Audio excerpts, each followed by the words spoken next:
Millionaire hires a fake date for his ex's engagement party, but she steals the show. Hello everyone. Before we begin today's story, I have a small favor to ask. Please hit subscribe and turn on the notification bell so you never miss our channel's new videos. It is quick, free, and the best way to support us in bringing you more dramatic stories. Your support means the world to us. Where are you watching from? Drop your city or country in the comments below. Thank you very much. Now, let us return to tonight's story. The city skyline glittered like glass under a winter moon when Ethan Cross set his phone down on the marble counter. In his hand, the silver invitation shimmered mockingly beneath the light. Charlotte Evans and Andrew Blake cordially invite you to their engagement celebration. Charlotte, his ex. The woman who once promised forever, now marrying his rival. Ethan's jaw tightened. The world might see a calm, polished CEO of Cross Industries, but inside, he felt something raw twisting in his chest. He stared out through the penthouse windows, the reflection of his own solitude staring back at him. His assistant's voice echoed in his mind. "You do not have to go, sir." But he would. And he would not go alone. He reached for his phone again. "Find me someone," he said. "Someone smart, confident, someone who can act." Across the city, Ava Miller balanced a tray of empty glasses in the back of a small event hall. Her hands were red from hours of dishwater, her tips barely enough to pay the week's rent. She had studied acting once, before her mother's illness had pulled her dreams apart. Now, she played background roles, waitress, extra, never the lead. Her manager called out, "Ava, phone for you." She hesitated before picking it up. "Miss Miller?" The voice on the other end was low, steady, commanding. "My name is Ethan Cross. I have a proposal for you." When she laughed softly, thinking it a prank, his tone did not change. "I need a date for an engagement party. It is a one-night arrangement. You will be compensated $10,000. Silence. Then her voice, cautious but intrigued. "You are serious?" "Completely," he said. "You will be playing a role. My partner. Nothing more, nothing less." "Oh?" Ava looked around the cramped staff room, the peeling paint, the flickering light, the overdue bills folded in her apron. $10,000 could save her mother's house. Her heart pounded. "When is it?" "Tomorrow night," Ethan replied. 7 o'clock. "A car will pick you up." When the call ended, Ava sat in stunned silence, the cheap phone trembling in her hand. She whispered to herself, "A fake date. What could possibly go wrong?" But somewhere deep inside, a spark flickered, the kind that changes everything. The next morning, sunlight spilled through the floor-to-ceiling windows of Ethan Cross's penthouse, turning the glass walls into sheets of gold. He sat at the long dining table, untouched breakfast growing cold, his phone resting beside the folded invitation. The memory of last night's phone call replayed in his head like a scene he could not stop watching. A stranger's voice, steady but nervous, had said yes. He had hired people before, consultants, actors, negotiators, but this felt different. The contract waiting in his briefcase was not just a legal document. It was a shield, a way to prove he was still in control. Yet beneath the calm surface, something restless stirred. He could not explain why he had chosen her. Maybe it was the hesitation in her tone, or the honesty that slipped through when she asked, "You are serious?" At 11 o'clock sharp, his assistant, Marcus, entered carrying a leather folder. "The legal draft is ready, Mr. Cross. I included the confidentiality clause you requested." Ethan nodded. "Good. Send it to Miss Ava Miller. Make sure the car and stylist are arranged for this evening." While Ethan returned to his schedule, across town, Ava stood in front of the cracked mirror of her apartment. The room was barely bigger than a walk-in closet. Morning light revealed everything she wished it would. Hide the chipped paint, the stack of overdue bills, the small framed photo of her mother smiling from a hospital bed. She whispered to herself, "One night. Just one night." The phrase became her armor. Her phone buzzed with an email. Contract for temporary engagement representation. She scrolled slowly, reading each line aloud so she could fully grasp it. She would act as Ethan Cross's companion for one evening. She must follow the social instructions, maintain discretion, and avoid emotional entanglement. Payment: $10,000. Her chest tightened. $10,000 could erase 2 months of debt and buy her mother's medication. She printed the document at the corner copy shop, signed it with slightly trembling hands, and scanned it back. By late afternoon, a black sedan arrived at her building. The driver stepped out, holding the door open. "Miss Miller?" She nodded, clutching her small purse. The car smelled faintly of leather and pine. Through the tinted glass, the city blurred into streaks of light as they drove uptown. When the car stopped in front of a glass tower, she stepped out, her boots clicking softly on the marble drive. The lobby was silent except for the sound of her own breath. A receptionist greeted her and escorted her to the top floor. The elevator doors opened to reveal Ethan waiting. He was dressed in a dark tailored suit, the kind that looked effortless but cost more than her yearly income. He extended a hand politely. "Miss Miller, thank you for coming." She managed a small smile. "You were serious after all." "I usually am," he replied. "Come in. We need to go over a few things before tonight." Inside, the penthouse looked more like an art gallery than a home. Minimalist furniture, silver and black tones, a grand piano by the window. Ava tried not to stare. Ethan gestured toward the coffee table, where a slim document lay beside 2 glasses of water. "That is the official contract. You have read it?" "Yes," she said softly. "Then we are clear on the boundaries." Ava nodded. "Smile when needed. Pretend to be your girlfriend. Do not embarrass you." A hint of amusement flickered in his eyes. "You make it sound simple. Is it not?" she asked. He paused, studying her. "Most things that look simple rarely are." He handed her a small velvet box. Inside lay a delicate silver bracelet. "Wear this tonight. It is less about fashion and more about symbolism. Charlotte will notice details." Ava touched the cool metal, unsure whether to thank him. "You are really going through a lot of trouble to impress an ex-girlfriend." Ethan's expression darkened slightly. "It is not about impressing. It is about proving something to myself." Before she could answer, a woman in her 40s entered, carrying hangers draped with gowns. "Good evening, Mr. Cross. I am the stylist you requested." Ethan turned to Ava. "This is Natalie. She will help you prepare." Hours passed like a dream. Fabric rustled, zippers clicked, mirrors reflected shifting versions of the same woman. When the final dress was zipped, Ava hardly recognized herself. The gown was crimson silk, elegant but not loud, falling perfectly to her ankles. Her hair curled softly at her shoulders, her eyes framed with subtle makeup that caught the light. Ethan stood by the window, phone in hand, until Natalie quietly excused herself. When he finally looked up, his composure faltered for half a second. The crimson fabric shimmered beneath the light, and for the first time since his breakup, the weight on his face eased. "You look," he stopped, choosing his words carefully. "Perfect. Exactly what tonight requires." Ava laughed under her breath. That almost sounded like a compliment. "Take it as one," he said, offering his arm.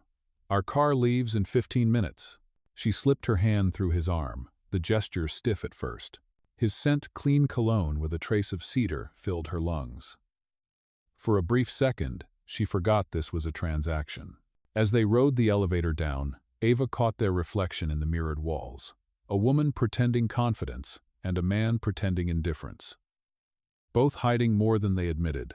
Outside, cameras already flashed near the hotel entrance where the engagement party would be held. Ethan's voice was calm but firm. "Remember, stay close, smile when I do, and if anyone asks how we met, I will say we met at an art charity." She finished, rehearsed and ready. He looked at her, faint surprise in his eyes. Quick learner. The car stopped.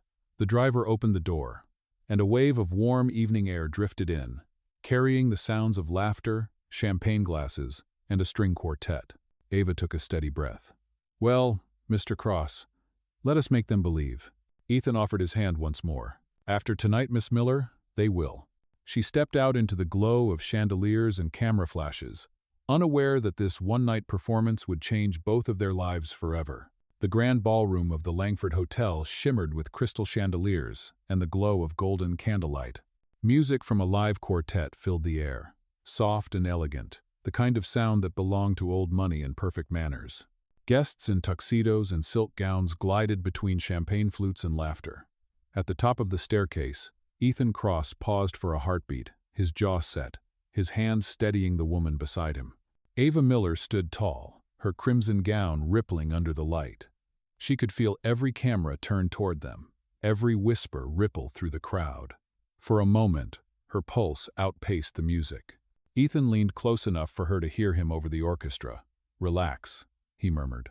"They already believe you belong here." She smiled faintly, as if the words were a secret only she could hear. Together they descended, step by step, into the storm of attention. At the base of the stairs stood Charlotte Evans, the woman who once shared Ethan's future, now glowing in white silk at her own engagement party. Her fiancé, Andrew Blake, greeted guests with the ease of a man used to winning.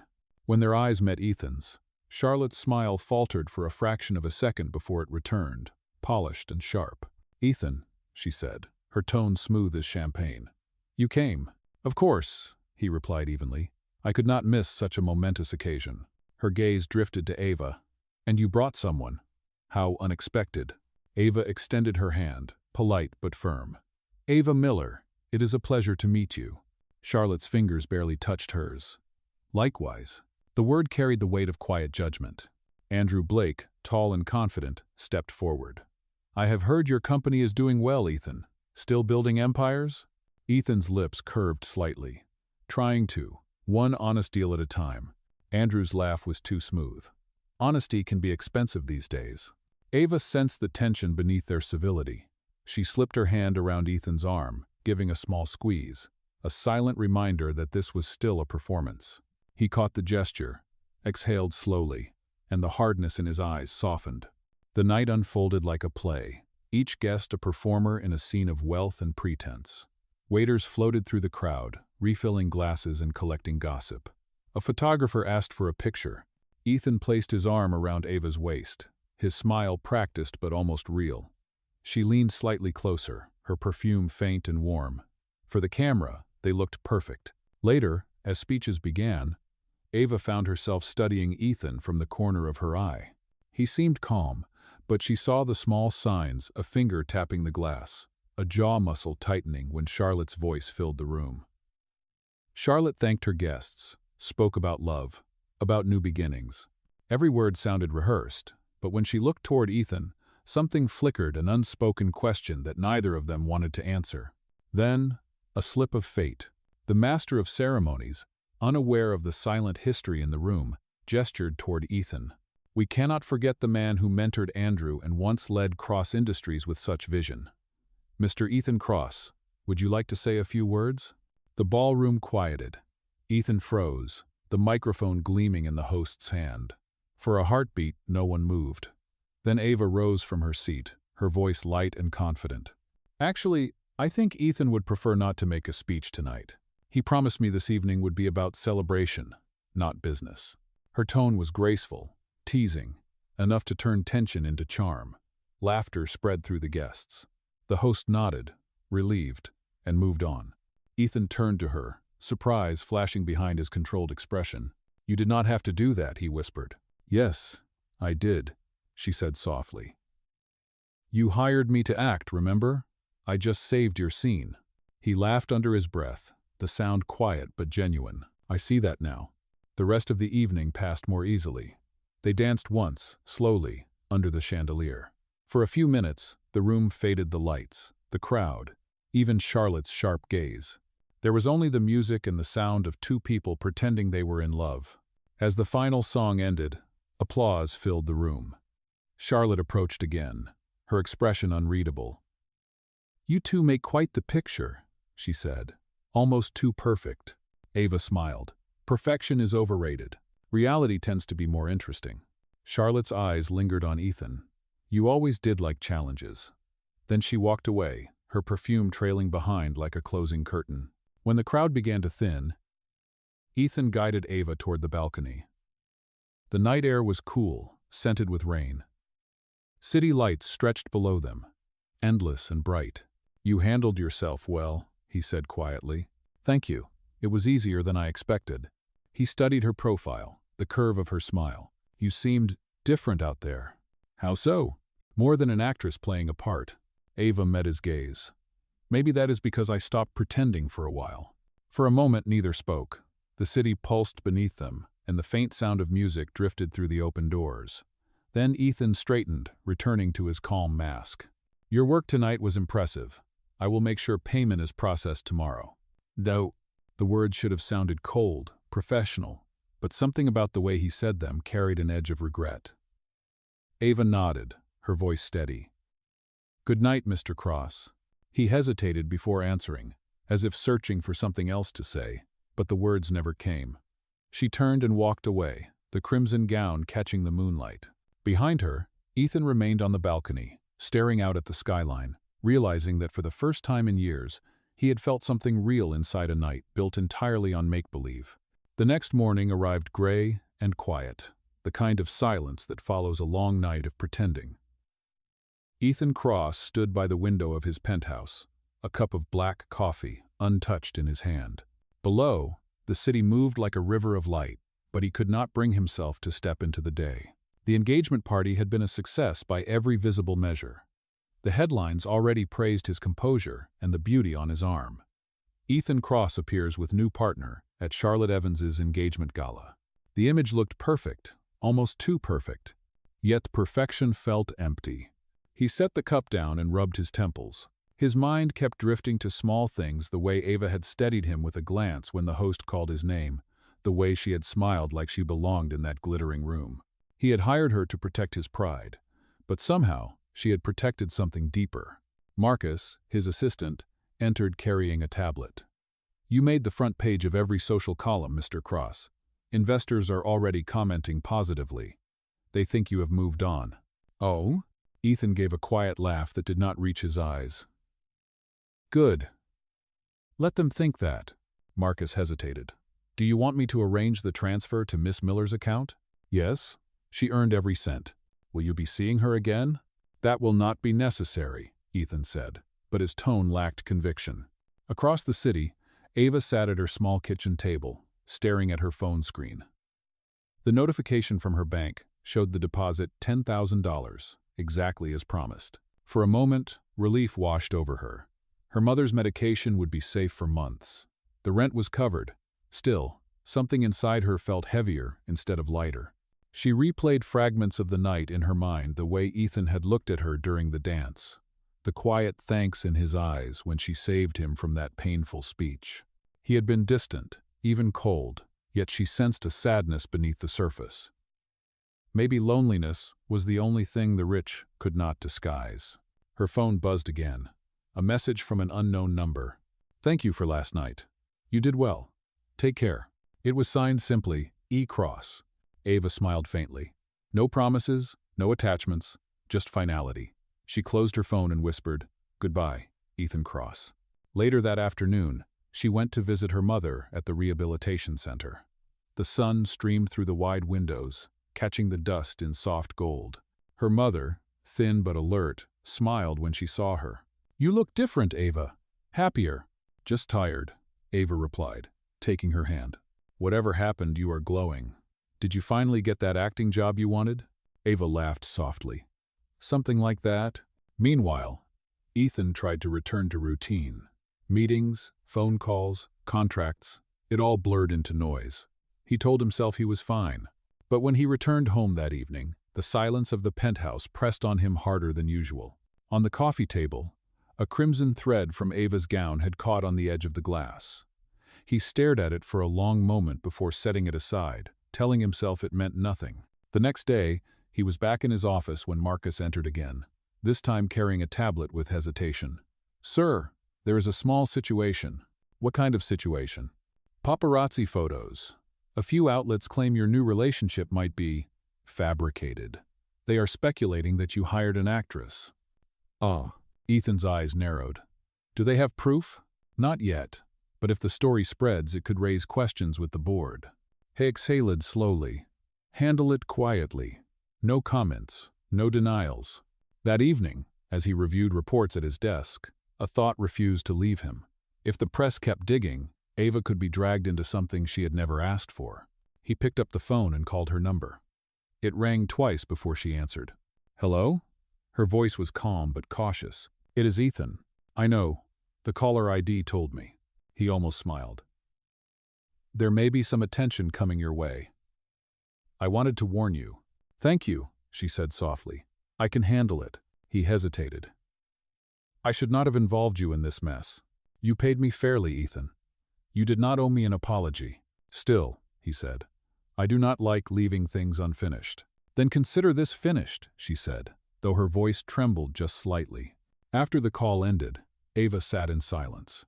The wind outside rattled the thin window pane, and the sound reminded her of the applause from the ballroom, a noise that had felt powerful but disappeared too quickly. She picked up her sketchbook, something she had not touched in months, and began to draw absent-mindedly. A man standing under bright lights, his face half in shadow. Days passed.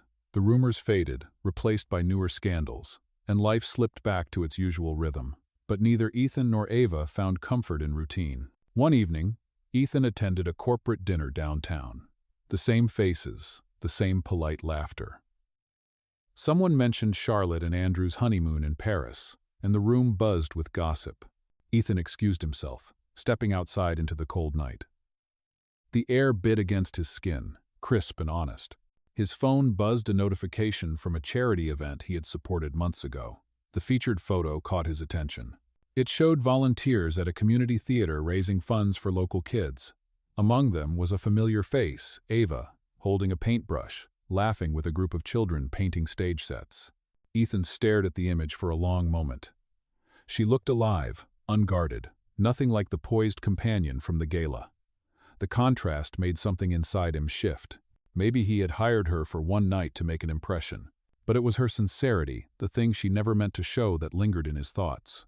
He pocketed the phone and started walking. The city lights blurred again, but this time the world did not feel quite as empty. Ava Miller had come and gone from his life in less than 24 hours. Yet somehow, she had left a mark deeper than anyone before. And though neither of them knew it yet, their paths were far from finished crossing. 2 weeks passed before their paths crossed again.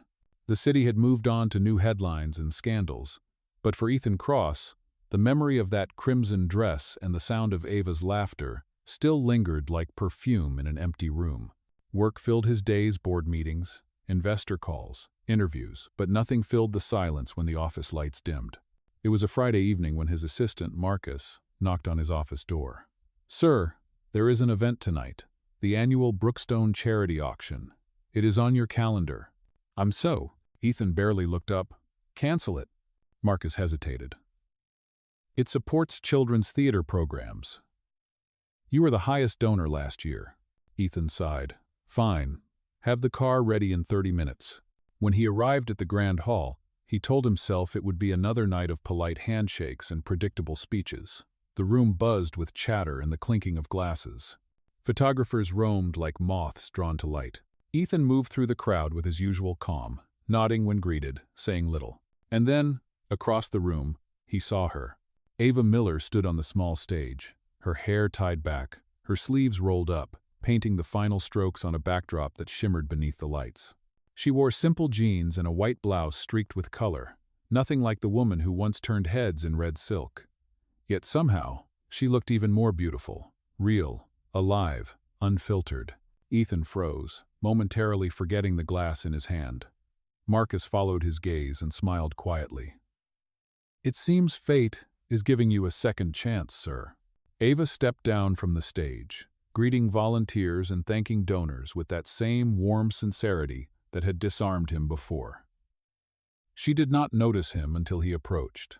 "Miss Miller," Ethan said, his voice calm but softer than he expected.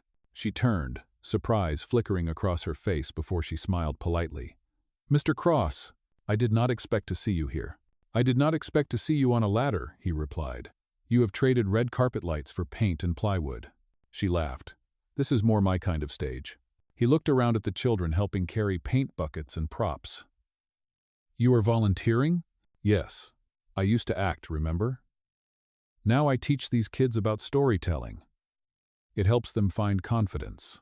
For a moment, Ethan had no words. The woman he had once hired to pretend was now more authentic than anyone he had ever known. Ava sensed his pause. "Do not worry, Mr. Cross. I am not here to embarrass you. Your secret is safe." "I know," he said quietly. That is not why I am here." They stood in silence as a small group of children began performing an improvised scene on stage. The audience laughed at their clumsy lines, but the joy was genuine. Ava's eyes softened as she watched them. "Do you miss it?" Ethan asked. "Acting?" she said. "Sometimes, but I think I love this more. Here, the applause is for effort, not perfection." Ethan looked at her and thought how rare it was to meet someone who meant what they said. "I owe you thanks," he said. "You saved me that night." "You paid me," she replied. "No, not for that moment. You saved me from myself." Her gaze met his, uncertain. "Ethan, that night was pretend. We both know that." "Maybe for you," he said. But something about it felt real. "Oh." Before she could respond, the auction began. The host called for attention, announcing that the night's proceeds would fund new art programs. Ethan took a seat near the back, watching Ava help organize the items for bidding. One of the paintings, a soft watercolor cityscape, caught his eye. It was hers. He recognized her signature in the corner. When the bidding started, he quietly raised his paddle. The price climbed fast, but Ethan stayed steady until the auctioneer called, "Sold to Mr. Ethan Cross." A ripple of surprise moved through the crowd. Ava turned toward him, stunned. When the applause faded, she walked over. "You did not have to do that," she said. "I wanted to," he answered. "I do not buy art. I invest in meaning." She shook her head, smiling. "That sounds like something a businessman would say." "Then maybe I am learning from an artist," he replied. After the event ended, the hall emptied slowly. Ethan offered to walk her out. They stepped into the cool night air, the city lights flickering like quiet witnesses. "So," she said, crossing her arms. "What happens now, Mr. Cross? You have your painting, and I have my kids' theater. Are we even?" He looked at her, thoughtful. "I am not sure I want to be even." She laughed softly. "Careful, Ethan. You sound almost human." "Maybe that is your fault," he said. "You make people forget they have to act." They reached her car, an old compact parked under a flickering streetlight. She opened the door, pausing before getting in. "Thank you for coming tonight. It meant more than you know." He nodded. "Thank you for reminding me what purpose looks like." She smiled, and for a moment, neither of them moved. Then she got in and drove away, leaving Ethan standing there, the night wind brushing against his face. As he looked down at the painting tucked under his arm, he noticed a detail he had missed before: a tiny figure painted on a rooftop, looking out toward the skyline. Alone, but not defeated. And for the first time in years, Ethan Cross felt something stir in him that had nothing to do with pride or business. It was quieter, steadier, and infinitely more dangerous. It was hope. By the time spring unfolded across the city, the children's theater had become a quiet miracle. New sets gleamed under soft lights, fresh costumes hung in neat rows, and laughter filled the hall every afternoon. Ava Miller moved through it all like the pulse that kept everything alive, encouraging, patient, endlessly present. She did not know that Ethan Cross visited often, unannounced, standing in the back of the hall to watch from the shadows. He never stayed long. He only stayed long enough to see her smiling, guiding small hands through paint and stage tape, her hair tied back with a ribbon smudged with color. One afternoon, he lingered longer than usual. A group of parents had gathered to watch the dress rehearsal. Ava was giving final notes when she spotted him near the doorway. "Ethan," she said, half surprised, half amused. "You are becoming quite the regular." He smiled. "I was told the production would be worth seeing." "It will be," she said. "These kids worked harder than most adults I know." As the rehearsal began, Ethan sat quietly among the folding chairs, the sound of small voices filling the room. The play told the story of a boy who built a paper boat that carried everyone across a storm. The message was simple: believe in something bigger than fear, but it struck deeper than he expected. When the curtain fell and the applause began, Ava approached him. "So?" she asked. "What did the businessman think of our tiny empire of imagination?" He looked at her, expression thoughtful. "It reminded me that courage does not always look like success. Sometimes, it just looks like showing up." She smiled at that. "You are getting good at sounding poetic." "Careful," he replied. "I might start believing it." They walked out together into the afternoon sunlight. The streets smelled of spring rain and fresh asphalt. She carried a box of props while he offered to take the heavier ones. When their hands brushed, It felt natural, like something that had been waiting to happen. They reached a corner cafe, and she set the box down. "Coffee?" she asked. He hesitated. "I should probably head back to the office." She looked at him over her shoulder, teasing. "The office will survive for 20 minutes. He gave in with a quiet laugh. "All right, 1 cup." "Oh." Inside, the cafe buzzed softly with music and conversation. They found a small table near the window. The air smelled of cinnamon and roasted beans. For a while, they talked about small things, movies, books, the chaos of city life. But eventually, the conversation drifted to something heavier. Ava stirred her coffee. "Do you ever get tired of people pretending around you?" He looked up. "All the time." "Then why keep doing it?" He smiled faintly. "Habit. Fear. Maybe both. I built my reputation on control. It is hard to remember what honesty feels like." She nodded. "I used to pretend too. Pretend I was fine. Pretend I was not scared. Pretend I did not want more." "And now?" he asked. "Now I am tired of pretending," she said softly. Something in her tone made him pause. For a moment, neither of them spoke. The world outside moved in slow-motion cars, pedestrians, sunlight flashing on windows, but inside, the silence carried weight. He reached for his cup, his voice low. "Ava, the night of that engagement party, I told myself everything about it was business. But lately, I am not so sure." She looked at him, eyes steady. "What are you sure about?" He exhaled. "That you make me feel something I have not felt in years, something honest." Her fingers tightened around the edge of the table. "Ethan, that night was built on an act. If you blur the line between real and pretend, you will end up hurting both of us." "Oh, I know," he said. "But what if now is not pretend anymore?" Before she could respond, her phone buzzed. She glanced down and frowned. "Sorry, I need to take this." She stood and stepped outside to answer. Ethan watched her through the window, her expression shifting from calm to worry. When she returned, her voice was quiet. "One of the kids' mothers was in a small accident. Nothing serious, but I need to check on them." He nodded. "Do you want me to drive you?" "No, I will take the subway. You have already done enough." "I insist," he said, already standing. They left together. The ride was silent except for the hum of the engine and the rhythm of rain against the glass. When they arrived at the hospital, Ava hurried inside, thanking him as she went. Ethan waited in the lobby until she returned. "The mother is fine," she said, relief softening her voice. "Just a minor sprain." "Good," he said. "You looked worried." These kids, they are all I have," she admitted. "They are my family now." Ethan's eyes softened. "Then I am glad they have someone like you." As they stepped back into the night, the rain had stopped. The air was cool, the sky clear enough to see a few stars fighting through the city haze. "Thank you for today," she said. "For the donation, for the ride, for everything." He smiled faintly. "Do not thank me yet. I might start expecting more reasons to see you." She laughed. "You make it sound like an invitation." "Maybe it is," he said quietly. For a moment, she held his gaze, searching for the man behind the calm exterior. There was something there now, vulnerability, honesty, the smallest crack in his armor. Then she nodded. "We will see, Mr. Cross. We will see." He watched as she walked away, her reflection catching briefly in a puddle before disappearing around the corner. And standing under the streetlight, Ethan realized something simple but undeniable. The woman he had once hired for one night had become the only truth he could not buy. The next few weeks moved quietly, like pages turning in a book that neither of them wanted to end. Ethan Cross began visiting the community theater more often, not for business but for reasons he could not name. He would bring coffee for Ava, sometimes tools for the stage, sometimes nothing at all, just his presence, standing near the back of the room as she worked. The children had grown used to seeing him. They whispered that he was the mystery sponsor, the man who smiled rarely but always listened. One afternoon, a young girl handed him a paper star she had cut from silver foil.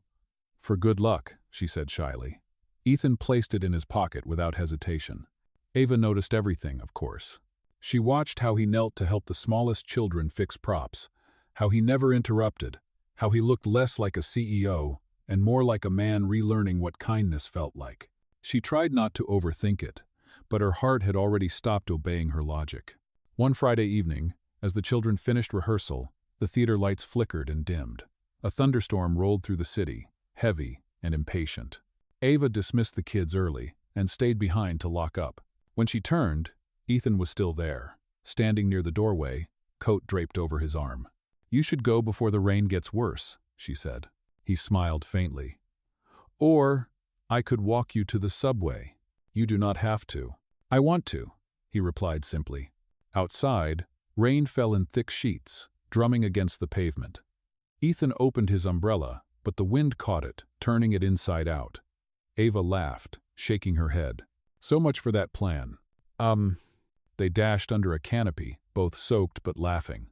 For the first time, Ethan's composure broke completely, and his laugh, real, unguarded, echoed between the buildings. Ava looked up at him, water running down her cheeks. "You are impossible," she said. "Maybe," he answered, catching his breath. "But at least I am here." The rain slowed to a soft drizzle. They began walking again, side by side.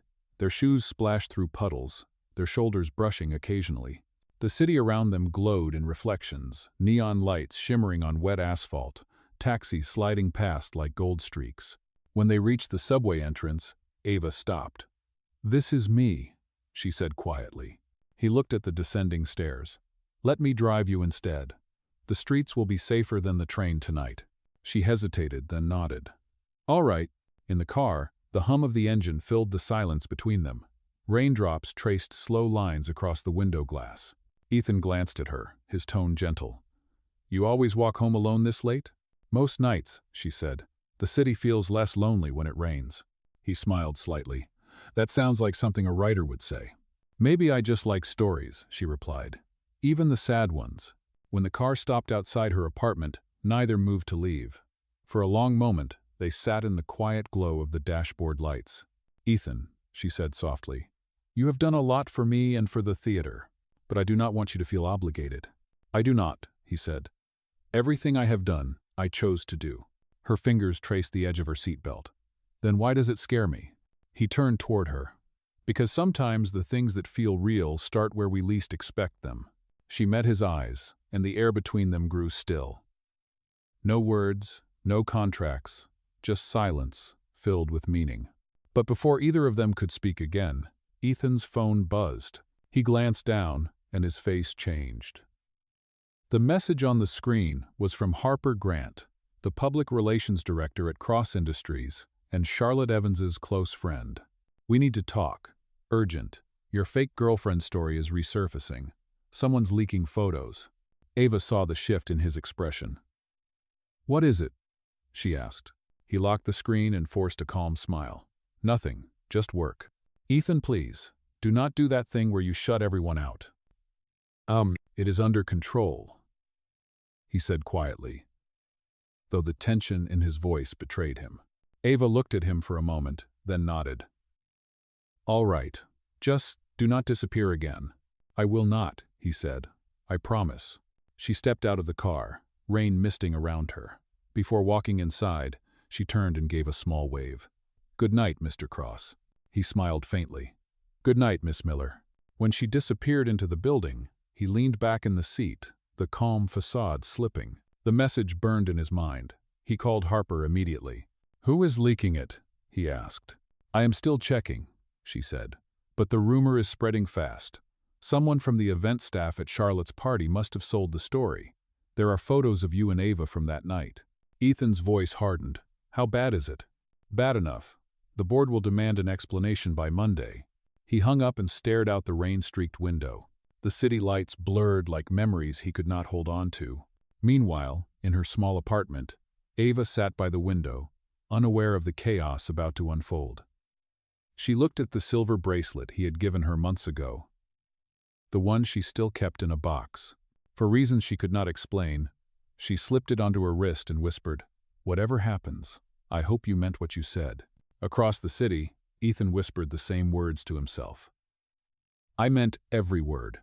Neither of them knew that by morning, every news outlet would be asking the same question. Who is Ava Miller, and why did Ethan Cross pay her to play pretend? By sunrise the next morning, the city's news cycle had already turned Ethan Cross's private mistake into public spectacle. Headlines blared across digital screens. Millionaire CEO's relationship exposed as paid act. Who is Ava Miller? Cross Industries under scrutiny. After leaked photos. All blink. Ethan's phone buzzed relentlessly messages from the board, reporters, investors. He ignored most of them, scrolling instead through the leaked images.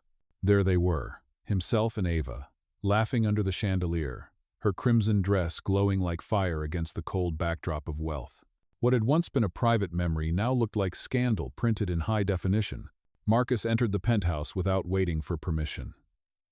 "Sir, the situation is escalating fast.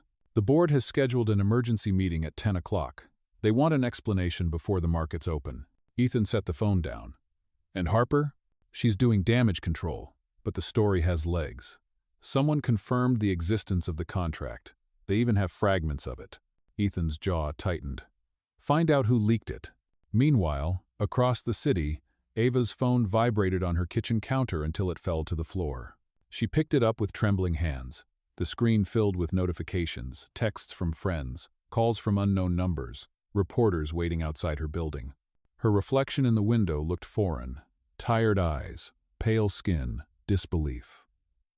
The headlines used her name like a weapon. The actress who fooled a millionaire.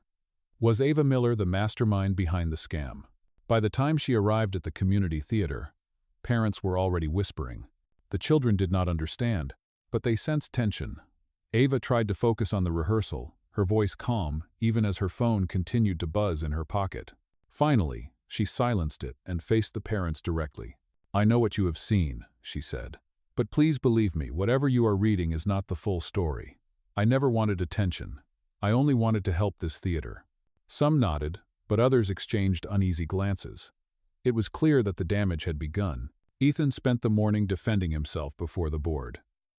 The conference room felt colder than usual. Harper presented reports, statements, and talking points. But the directors were not satisfied. One of them, an older man with silver hair, leaned forward. "Mr. Cross, we are not only worried about public image. This raises questions about your judgment.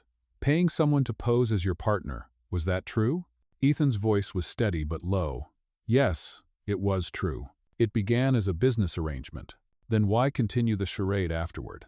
"Because it stopped being a charade," he said quietly. A silence fell over the room. One of the directors sighed. "That may be noble, but it does not save the company's reputation. Until this resolves, we are recommending you step aside as CEO." Ethan did not argue. He simply nodded once. "If that is what it takes to protect the company, I will comply." After the meeting, Harper caught up with him in the hallway. "Ethan, are you sure about this? Stepping down will only fuel more speculation." "I am sure," he said. "But find out who leaked it. I will not let Ava take the fall for this." By late afternoon, Ava received a knock at her door. When she opened it, Ethan stood there, still in his suit, but without his usual composure. He looked tired, almost human. She stepped back, shocked. "Ethan, you should not be here. There are reporters everywhere." "I do not care," he said. "We need to talk." She folded her arms. "Talk about what?" "How my life just exploded because of a contract I signed months ago." "I never meant for this to happen," he said. "Someone leaked parts of the agreement. They twisted the story to make it look like you used me." Ava let out a bitter laugh. "Used you? Do you know what it feels like to wake up and see your face labeled a liar? My students' parents are pulling their kids out. The theater may lose funding because of this." Ethan stepped closer. "I can fix it." She shook her head. "No, you cannot. Money will not fix this, Ethan. This is about trust. And right now, no one trusts either of us." The words hit him harder than he expected. For a long moment, they just stood there, the space between them heavy with everything left unsaid. Finally, Ava spoke again, her voice quieter. "When we met, I thought you were pretending to care. Then I started believing you did. But now I do not know what was real and what was another performance." "It was real to me," he said softly. "Every part of it." She looked at him, eyes glistening. "Then prove it, but not with another check. not with another grand gesture. Prove it by telling the truth. Ethan nodded slowly. If that is what it takes, I will. He turned to leave, pausing at the doorway. Ava, I am sorry you are paying for my mistakes, but I promise you this is not where our story ends. Of Gret. That night, the story dominated every network. But amid the noise and speculation, one brief statement began to circulate, a press release from Ethan Cross himself. I, Ethan Cross, take full responsibility for the contract arrangement with Ava Miller. She is not at fault, nor did she seek any personal gain. The agreement was initiated by me alone, and any consequence should rest solely on my shoulders. When Ava read it, sitting alone in her dim apartment, she felt a tear slip down her cheek. For the first time since the scandal broke, she believed him. And somewhere in the quiet space between anger and forgiveness, something fragile began to stir again, something that felt a lot like faith. The city woke to a storm of headlines once again, but this time the tone had changed. Ethan Cross's public statement had flipped the narrative. Instead of villainizing Ava Miller, journalists were now questioning his sudden confession and his decision to take the blame. Social media buzzed with divided opinions. Some admired his honesty, others doubted his motives. Inside her apartment, Ava sat curled on the couch, her phone lighting up with messages from people she barely knew. Old classmates, distant relatives, even strangers had something to say. Some offered support. Others accused her of manipulating a wealthy man for attention. The noise was deafening. But what caught her attention most was one short message from an unknown number. He did not have to do that for you, but he did. She stared at the text for a long time before deleting it. By mid-morning, Ava went to the theater, unsure of what she would find. She half expected the place to be empty, deserted after the scandal. But when she opened the doors, the familiar sound of laughter and chatter filled the air. The children were rehearsing again, and the stage lights glowed warmly. "Miss Ava!" one of them called out. "We saw you on the news." Ava smiled faintly. "I bet you did. And what did you think?" The little girl shrugged. "You look nice, but I like you better here." That simple answer made Ava's throat tighten. She nodded, blinking back the tears. "Me too." Harper Grant showed up later that afternoon, unannounced, wearing her usual polished suit and calm expression. Ava recognized her from photos, a woman known for fixing impossible crises. "I assume you know who I am," Harper said, extending her hand. "Yes," Ava replied, shaking it. "You work with Ethan." "Used to," Harper said. "At least until the board meeting." He stepped down temporarily. Ava's chest tightened. "He really did it." Harper nodded. "He meant every word. I warned him it would cost him everything." He did not hesitate. "Why tell me this?" Ava asked cautiously. "Because he will not tell you himself. He thinks you deserve peace, not guilt." Harper hesitated, then added, "He is meeting with reporters tomorrow. He plans to make a full statement. No legal team, no PR spin. Just him." Ava looked away, her voice barely above a whisper. "He is going to destroy his reputation." Harper's expression softened. "Maybe. But he is doing it for the right reasons. And that is rare in this world." That night, Ava could not sleep. She kept hearing Harper's words replaying in her mind. He did not hesitate. She stood by the window, looking out at the city lights. In her reflection, she saw not the woman from the tabloids, but the person Ethan had seen, the one who tried to make small things matter. By dawn, she had made up her mind. Across town, Ethan sat alone in his penthouse, reviewing the questions he expected to face from reporters. He was calm, but tired. The city outside glowed under a pale sunrise. The past few days had drained him, but for the first time, he felt strangely free. The truth had been heavy, but it also felt clean. When the intercom buzzed, he almost ignored it. Then the voice came through, soft and familiar. "It is me, Ava." He froze, then pressed the button. "Come up." Moments later, she stepped into the apartment. Her hair was damp from the morning rain, and her expression carried both exhaustion and resolve. Ethan stood near the window, his sleeves rolled up, his tie loosened. "You should not be here," he said quietly. "Maybe not," she replied. "But I had to see you before you do something reckless." He smiled faintly. "Too late for that. Ethan, you cannot take all the blame. You will lose everything." He shook his head.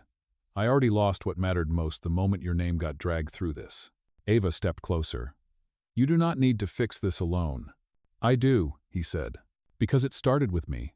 She held his gaze, voice trembling. You once told me that pretending can destroy people. So stop pretending you do not need help. That silenced him. For a long moment, the only sound was the rain against the glass.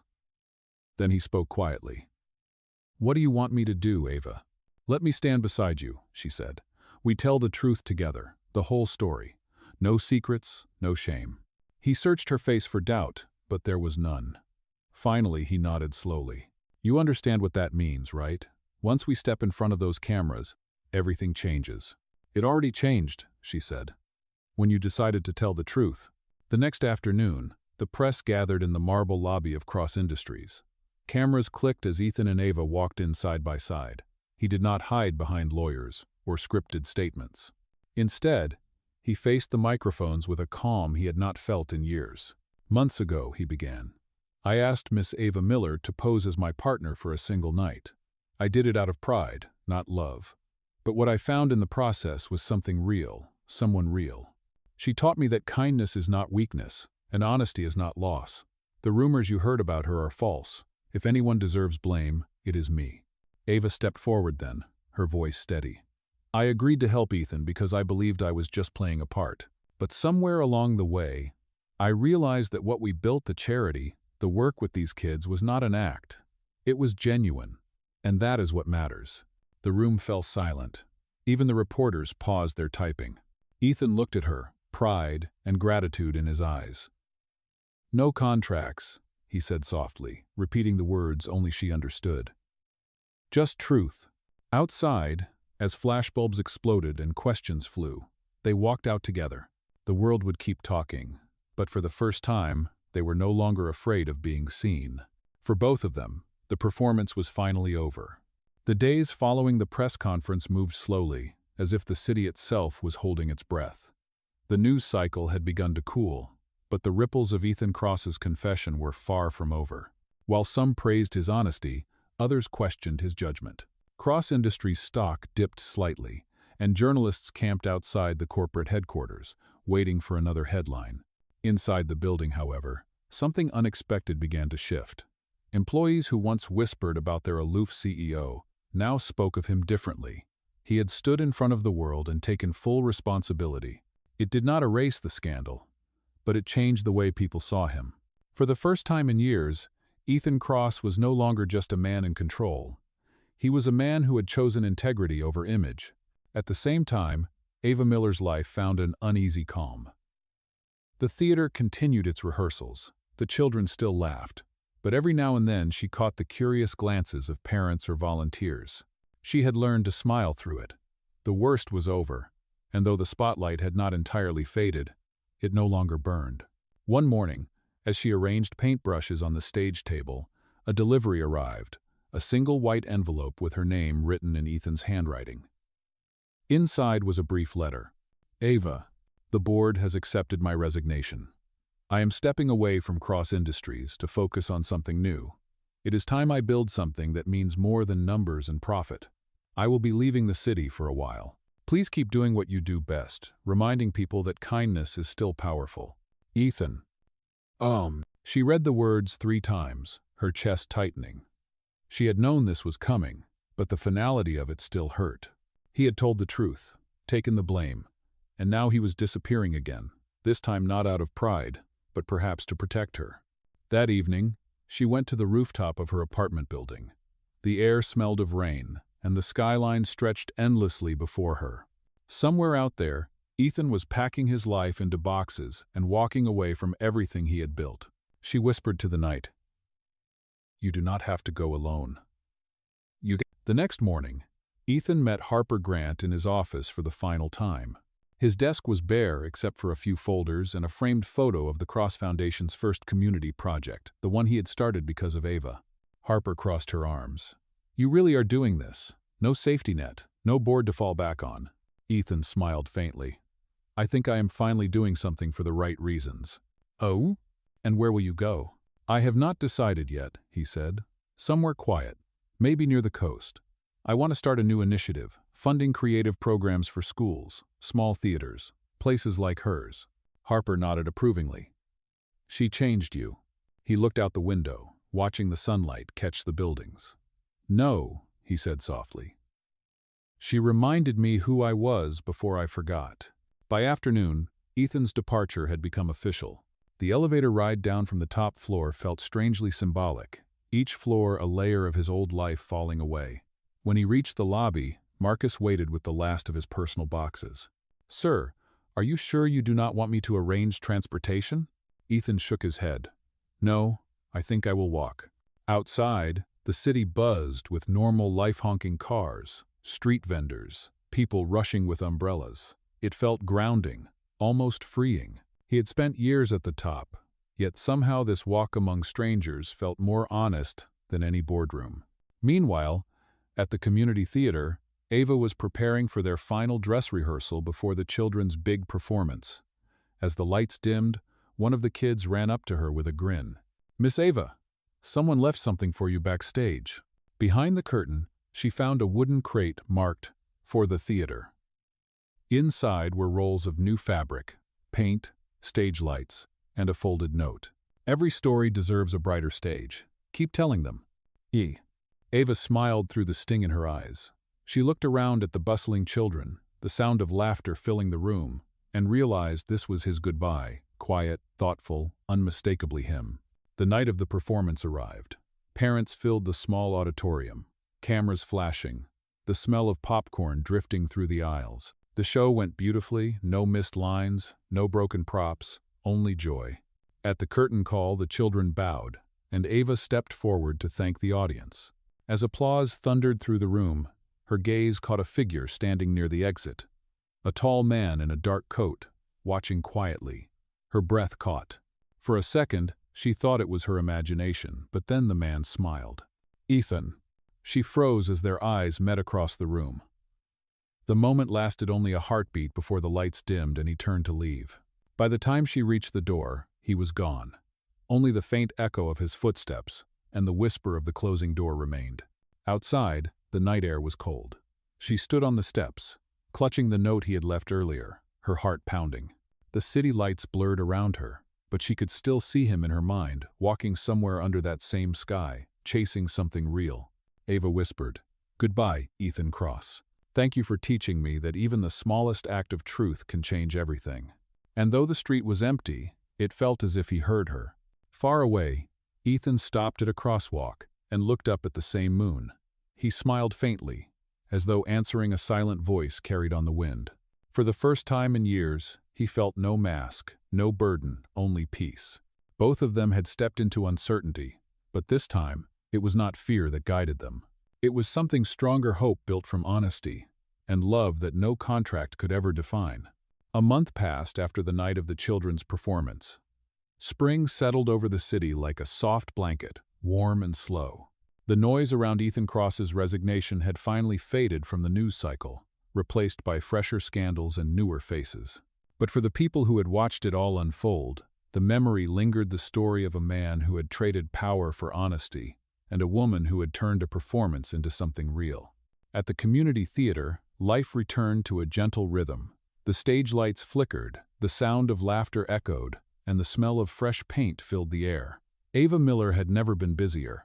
The success of the last show had brought in small donations, enough to keep the programs alive for another year. She poured her energy into rebuilding everything, piece by piece, as if work could quiet the ache of missing him.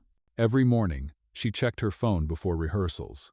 Every evening, she found herself glancing at the door, wondering if he would ever walk in again. But Ethan Cross had disappeared without a trace. She did not know that hundreds of miles away, he was starting over in a coastal town, living in a small rented house overlooking the ocean. Gone were the tailored suits and endless meetings. His mornings began with the sound of waves, his days filled with sketches, notes, and visits to local schools. Ethan had founded a new initiative quietly, the Cross Foundation for Creative Learning, but this time, he ran it from the ground instead of from behind a glass desk. The work was humbler, but it filled him in ways that success never had. Children painted murals on walls he once thought too plain. Teachers wrote letters thanking him for supplies that would have never existed without his donations. For the first time in years, he felt at peace. And yet, every sunset pulled his thoughts back to the city to her. One evening, as he sat by the window writing grant proposals, he found himself sketching instead. His pencil traced the faint outline of a woman standing under theater lights, her smile soft and brave. When he realized what he was doing, he laughed quietly to himself. Still thinking of her, he murmured. That same night, in the city, Ava received an invitation in the mail. The envelope was simple, cream-colored, with no return address. Inside was a handwritten note. The Cross Foundation invites you to attend the opening of our first community art center, dedicated to creative education for children. Location: Brookshore. We would be honored by your presence. At the bottom there was no signature, but she knew who it was from. Her hands trembled slightly as she read it again. The words were formal, but the message was clear. He wanted her there. Not as a contract, not as a secret, but as someone who mattered. 2 days later, Ava boarded the early train to Brookshore, carrying only a small overnight bag and a heart full of questions. The ride took 4 hours through winding landscapes, green fields, old bridges, quiet towns. When she finally arrived, the coastal air greeted her with the scent of salt and pine.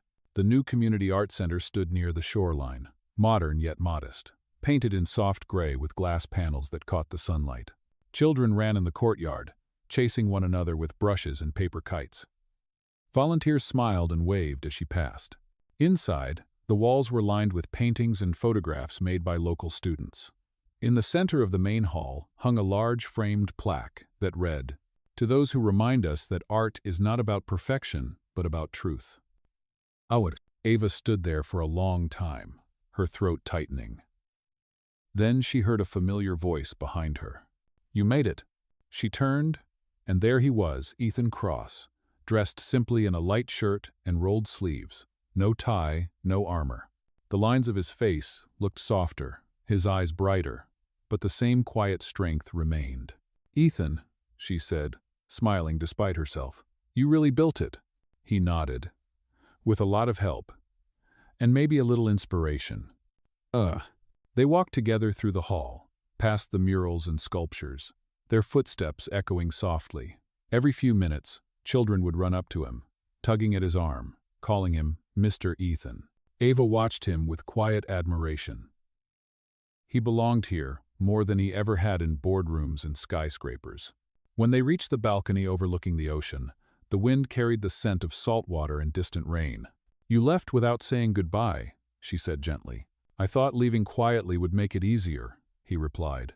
"But it only made it harder." "Why did you ask me here?" she asked. "Because everything you see here," he said, gesturing toward the center, "exists because of you. You showed me what purpose looks like. I wanted you to see what you helped build." Ava looked at him for a long moment. "You did not need to thank me, Ethan." "I did," he said quietly. "You taught me that the most valuable thing in life is not control, it is connection." The waves crashed softly against the shore below. For a few seconds, neither of them spoke. Then Ava smiled. "It is beautiful.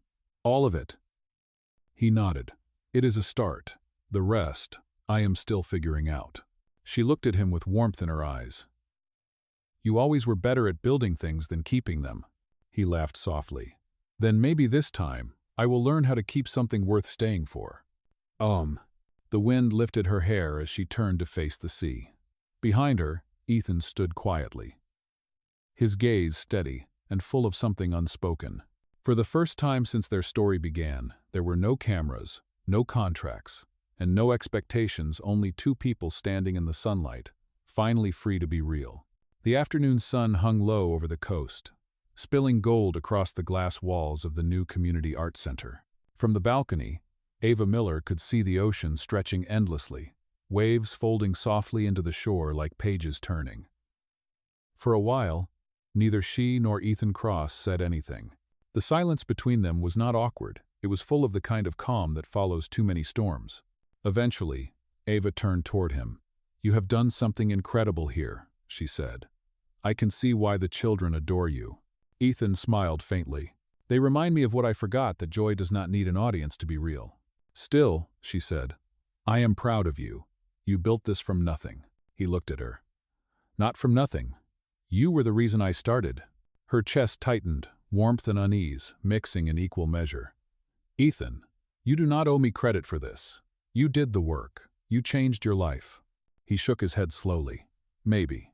But sometimes one person shows you a door, and you finally have the courage to walk through it. They lingered there for a long time, the breeze tugging gently at their hair. Then, as if remembering something, Ethan said, "There is one more thing I want to show you." He led her downstairs to a smaller gallery near the back of the building. The room was quiet except for the faint hum of distant voices. On the far wall hung a large framed painting. When Ava stepped closer, she froze. It was her painting the city skyline in watercolor, the same one Ethan had purchased at the charity auction. But there was something new about it now. He had added a plaque beneath it that read, "The light we find when we stop pretending." Ava's throat tightened. "You kept it." "Of course," Ethan said. "It was never about art. It was a reminder." "Of what?" she asked softly. "That even the most fragile things can survive the truth." "Lay." She turned toward him, her voice barely above a whisper. "You always did know how to make words sound heavier than they should." He smiled. "Maybe because I finally learned to mean them." They both laughed quietly, and for a moment, the air between them felt lighter again. A group of children ran past the doorway, carrying brushes and ribbons. One of them called, "Mr. Ethan, the mayor is here." Ethan nodded to Ava. "Looks like duty calls. Stay for the ceremony tonight?" She hesitated. "I was not planning to." "Then plan to," he said with a grin. "It would mean a lot if you stayed." She smiled but did not answer. When he left to greet the guests, Ava wandered back toward the balcony. The ocean shimmered, reflecting streaks of orange and pink as the sun began to dip lower. Her heart was full of conflicting thoughts, gratitude, admiration, and something that scared her because it felt too much like hope. That evening, as the ceremony began, the courtyard filled with people from the town, parents, teachers, local artists.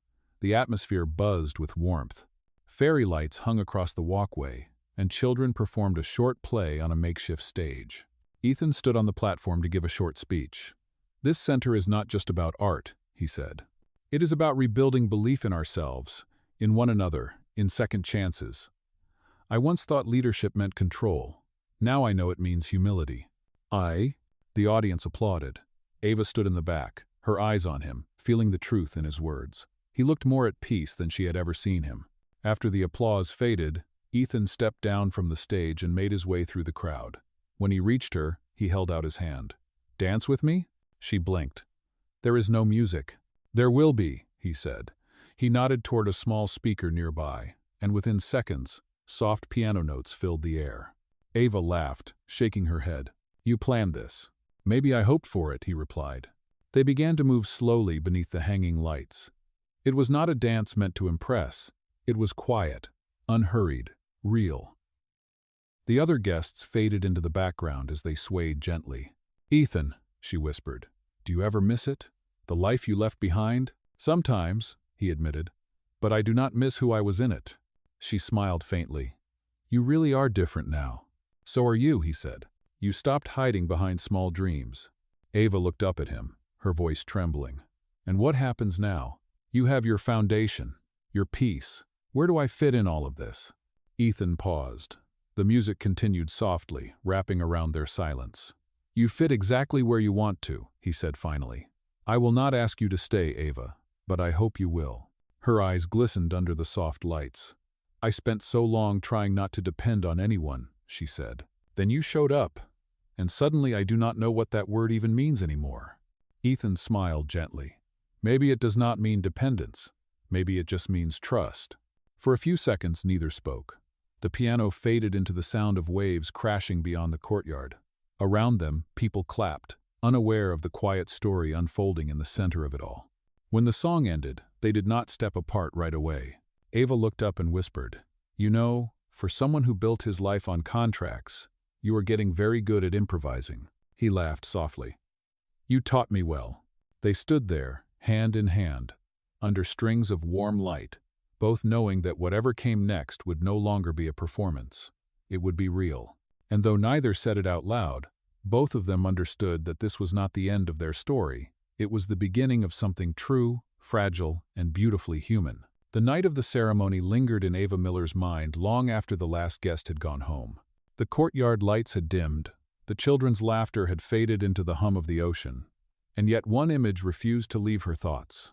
Ethan Cross, standing beneath those strings of warm light, looking at her not with power or control, but with quiet sincerity. It was the look of a man who had stopped pretending. The next morning, she woke early, sunlight spilling across the small guest room of the inn where she was staying. Outside, seagulls called over the rhythm of the tide. She sat on the edge of the bed for a long time, thinking. The night before had been beautiful, but it had also stirred something dangerous: hope. And hope, she knew, had a way of rewriting plans. Down at the art center, Ethan was already there, sleeves rolled up, helping volunteers stack chairs and sweep confetti from the floor. When Ava arrived, he looked up and smiled. "You did not have to come so early." "I could say the same to you," she replied. He chuckled. "I guess we both forgot how to rest." They worked side by side for an hour, sharing easy silence, broken only by the scrape of chairs and the soft echo of their footsteps. When the last table was cleared, Ethan leaned against the stage steps. "I have been thinking," he said, "about expanding the program." Ava turned to him, curious. "Expanding how?" "There are small towns nearby without access to creative education. I want to fund mobile workshops, bring art and music directly to the kids who cannot come here." Her eyes brightened. "That is ambitious." "It is necessary," he said. "But I cannot do it alone. I was hoping you might help oversee it." Ava blinked, caught off guard. "You want me to run it?" He smiled. "You have already been doing that in your own way. You understand what this place means better than anyone else." She looked away for a moment, the offer both thrilling and terrifying.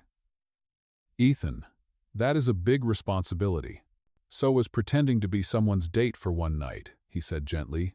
"And you handled that just fine." She laughed softly. "That is hardly the same thing." "Maybe not," he said, "but I trust you." Those words landed with unexpected weight. Trust. For years, Ava had built walls to keep herself safe from disappointment, from rejection, from the feeling that she would never quite belong in a world as sharp as his. But standing there, she realized those walls no longer fit the life she wanted. "I will think about it," she said quietly. "That is all I ask." Later that afternoon, they took a walk along the beach. The tide was low, leaving ribbons of wet sand glimmering under the sunday.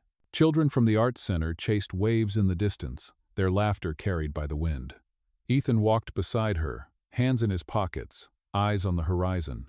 "Do you ever wonder," he said, "what would have happened if we had met under different circumstances, without contracts, without lies?" Ava smiled faintly. "I used to, but then I realized that maybe we had to meet that way. Maybe it was the only version of us that could learn how to be real." He nodded slowly. "You are probably right." They stopped near a cluster of rocks where the waves broke softly. Ava knelt, picking up a smooth stone streaked with white. "You know," she said, turning it in her hand, "when I first met you, I thought you were impossible to reach. Everything about you looked perfect, and I hated that I cared." Ethan smiled, his tone teasing. "And now?" "Now I know you are still impossible," she said, laughing. "Just in a different way." "Well?" He laughed too, the sound carried away by the breeze. For a while, they simply stood together, the quiet between them, comfortable and alive. As the sun began to dip lower, painting the water in shades of gold, Ethan's expression grew thoughtful. "Ava, I need to tell you something, before you decide about the project." She looked at him, sensing the seriousness in his tone. "What is it?" "I was offered a chance to return to Cross Industries. The board wants me back as a consultant. It would mean coming to the city part-time." Her heart clenched slightly. "And you are considering it?" He nodded. "Only because it would help fund more centers like this. But I wanted you to know before you hear it from someone else." Ava studied his face, searching for the man she had come to know, the one who had traded status for purpose. "Do you want to go back?" He paused. "A part of me misses the challenge, but another part knows that if I go, it cannot be for the same reasons as before. I cannot live behind walls again." She nodded slowly. "Then promise me something." "Anything," he said. "If you go back, do it as the man who built this," she said, gesturing toward the art center. not as the man who left everything else behind. He looked at her, the wind stirring his hair, and smiled with quiet respect. That might be the best advice anyone has ever given me. They walked back together, as dusk deepened, the first stars beginning to flicker above the waves. The sound of the ocean followed them like a gentle heartbeat. When they reached the center, the lights glowed warmly against the twilight. Ava turned to him and said softly, "You have a big decision to make." He met her eyes. "So do you." For a long moment neither moved. Then he said, "Whatever happens next, Ava, thank you for seeing the person I could become." She smiled. "You did that yourself. I just reminded you to look." As they parted ways for the night, Ethan watched her walk away, her figure framed by the glow of the center's entrance. He knew the choices ahead would test them both. But for the first time, he was not afraid. Because now, the story between them was not built on illusion, it was built on truth. And truth, he finally understood, was the most powerful kind of love there was. A week passed after their walk on the beach, and the coastal town began to settle into its quiet rhythm again. The art center continued to bloom with life children's laughter echoing in its halls, paint-streaked brushes soaking in jars, and sunlight spilling through tall windows that smelled faintly of salt and paper. Ava Miller spent her mornings organizing new classes and her afternoons sketching plans for the traveling workshops Ethan had mentioned. Yet every task carried a small undercurrent of restlessness. She knew he was still deciding about the offer from Cross Industries, and though she told herself it was his choice, she could not shake the feeling that his decision would change everything. One evening, as the sky began to turn a soft violet, Ethan appeared at the doorway of the studio. He looked calm, his expression unreadable. "You have been busy," he said. Ava smiled faintly without looking up from her notes. "So have you. Harper called this morning. She said the board is waiting for your answer." He stepped closer, leaning against the table. "That is why I came. I wanted to tell you first." She set her pen down. "And?" "I told them no," he said simply. The words hung in the air between them. Ava blinked, unsure she had heard correctly. "You turned down the offer?" He nodded. "I did. I thought about everything what that world gave me, what it took from me. I realized that going back would mean returning to who I was before all of this. And I am not that man anymore." Ava felt a quiet relief wash over her, but also a pang of emotion she could not quite name. "Then what will you do instead?" Ethan smiled. "Exactly what we talked about. The mobile programs, the outreach. We already have enough donations to start in 3 towns. I want you to lead it." She looked at him, half laughing, half in disbelief. "Are you serious?" "Completely," he said. "I trust you with this more than anyone." For a moment, neither of them spoke. The wind shifted through the open window, carrying the sound of waves and distant voices from the courtyard. Ava finally said softly, "You know, you could have gone back and rebuilt everything you lost. Instead, you are starting over again." Ethan met her eyes. "Maybe that is the point. I do not want to rebuild what I lost. I want to build something better with purpose. With people who mean something." "Oh." Her heart beat faster at the weight of his words. "Ethan," he smiled gently. "Ava, this what we are doing, what we have, it feels right. For the first time, I am not chasing an image. I am chasing meaning." Ava exhaled slowly, a small smile forming on her lips. "Then I guess you finally found the one thing you cannot buy." He laughed softly. "You mean peace?" She shook her head. "No. Belonging." Outside, the sea breeze brushed through the doorway, carrying the warmth of the fading Sunday. They stood in the golden light for a long moment, 2 people who had learned the cost of pretending and the rare beauty of choosing what was real. Neither of them said it aloud, but they both knew it. This was the beginning of something that did not need titles, contracts, or promises. It simply needed truth, and that, finally, was enough. The next morning arrived bright and windswept. The ocean glimmered in silver light, and the air smelled of salt and beginnings. The town was waking slowly, the streets still quiet. But inside the community art center, Ava Miller was already at work. She was surrounded by maps, sketches, and lists plans for the traveling art program that she and Ethan had agreed to launch. Ethan Cross arrived just after sunrise, carrying 2 cups of coffee and a paper bag. "Breakfast," he said. setting it down beside her. Fuel for the visionary. Ava looked up and smiled. You really are getting good at this partnership thing. Oh, I have a good teacher, he replied. They sat by the wide windows overlooking the sea, sipping coffee while reviewing her plans. 3 towns to start, she said, tracing her finger across the map. Brookshore, Red Haven, and Clearwater. Each one will get 2 weeks of classes painting, music, theater. And the budget? Ethan asked. Modest, but manageable, she said. If we keep it community-based and partner with local schools, we can stretch every dollar. He nodded approvingly. That sounds exactly like the kind of project this foundation was meant to build. For a moment, they simply watched the ocean in comfortable silence. Then Ethan spoke again, his tone quieter. You know, Ava, I spent years chasing numbers, profits, rankings, headlines. I thought that was success. But this feels different. It is different, she said softly. Because this is real. As the morning passed, volunteers arrived, followed by children eager to start painting banners for the first mobile studio. The building filled with color, chatter, and laughter.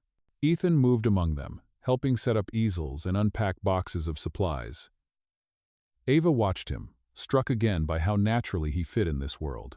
The man who had once measured his worth by boardroom applause was now kneeling beside a 7-year-old, showing him how to mix shades of blue. Later, during lunch, Harper Grant called. Ethan stepped outside to take the call, pacing along the deck.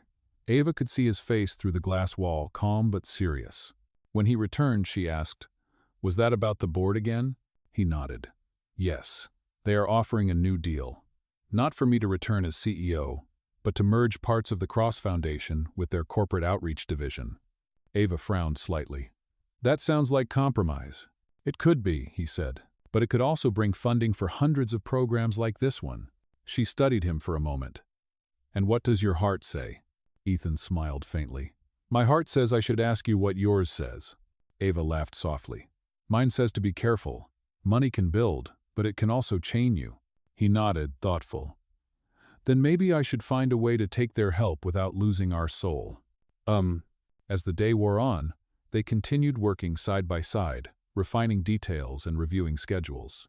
When the last of the volunteers left and the sun began to dip, the 2 of them stayed behind, cleaning brushes and folding tables.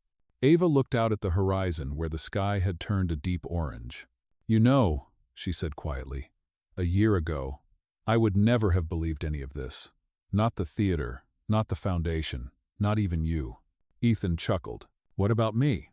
"You were a headline," she said. "A name in glossy magazines. You did not seem real." He looked at her, his expression warm. "And now?" "Now you are real enough to scare me," she said honestly. He laughed softly. "That makes 2 of us." The quiet that followed was not heavy. It was the kind that exists between people who no longer need to fill space with words. Outside, the sound of the waves softened into rhythm, the kind that could lull a person into peace. Finally, Ethan said, "Ava, I need to tell you something before this project starts." She turned to him, curious. "What is it?" "I am not doing this just to rebuild my reputation or prove I have changed. I am doing it because this working with you, seeing what it becomes, it gives my life meaning again. And I do not want to lose that." Her voice softened. "You will not." He hesitated. "Promise me one thing. No matter what happens, no matter how big this gets, we will not let it turn into another performance." She nodded. "I promise." The last of the sunlight faded, leaving only the gentle glow of the studio lamps. Ava gathered her papers, stacking them neatly, then looked up. "Ethan, I've been thinking about something else too." He raised an eyebrow. "That sounds serious." "It is," she said. "If this program works, it will need a face, someone the children and communities can trust. And it should not be you." He blinked. "Why not?" "Because this cannot be another story about a millionaire who saved something," she said gently. "It has to be about them, about the people you are helping." He looked at her for a long moment before nodding slowly. "You are right. Then it should be you." Ava smiled. "Maybe it should be all of us." Outside, the sky deepened into night. The waves rolled steadily against the shore, a reminder that even beginnings need rhythm. Ethan turned off the last light and stood beside her at the doorway. "Tomorrow," he said, "we start something new. Ava nodded. And this time, it will not be fake. They walked out into the cool night air, side by side, carrying nothing but truth and quiet determination. And somewhere between the sound of the sea and the steady beating of their hearts, both of them understood they were no longer acting in a story written by circumstance. They were writing it themselves, one honest choice at a time. The following weeks unfolded like a long exhale. The traveling art program took shape faster than anyone expected. Vans painted with bright murals rolled out of the coastal town, carrying easels, canvases, musical instruments, and hope. Children in small rural schools greeted the volunteers with shy smiles that soon turned into laughter. Every day brought new faces, new colors, and a renewed sense of purpose. Ava Miller oversaw everything with quiet energy. She moved from town to town, teaching, organizing, and making sure each child felt seen. Wherever she went, she carried the same calm warmth that had first drawn Ethan Cross to her. And now, watching her through the lens of this work, Ethan understood what leadership truly meant. It was not about control. It was about care. One afternoon, while the team was setting up a workshop in Clearwater, Ethan stood back and watched Ava help a group of children paint an enormous canvas across the wall of an old gym. The image slowly came to life, a sprawling landscape of the sea, filled with paper boats carrying messages written by the children. "What are the words on the boats?" he asked one of the kids. The boy grinned. "Things we want to remember. Mine says, 'Be kind, even when no one sees.'" Oh, Ethan smiled faintly, his heart unexpectedly full. Later, when the last class ended, he found Ava standing near the mural, brushing a streak of blue across the corner. "You realize you are changing lives here," he said. Ava looked at him over her shoulder. "We are changing them." He shook his head. "No, you are the one doing it. You always were." She smiled gently, setting the brush aside. "You keep saying that like I am some miracle. I am just trying to make small things matter." That is exactly why it works," he said quietly. That evening, they sat outside under the fading orange sky, eating simple sandwiches from a nearby cafe.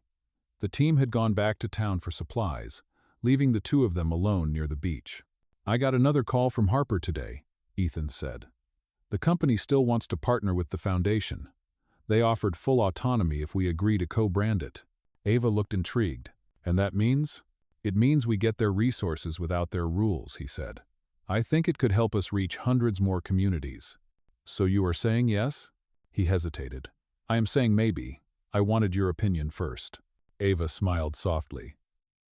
"Ethan, you do not need my permission to grow. Just promise me you will remember why you started." He nodded. "I will. That is the one promise I intend to keep."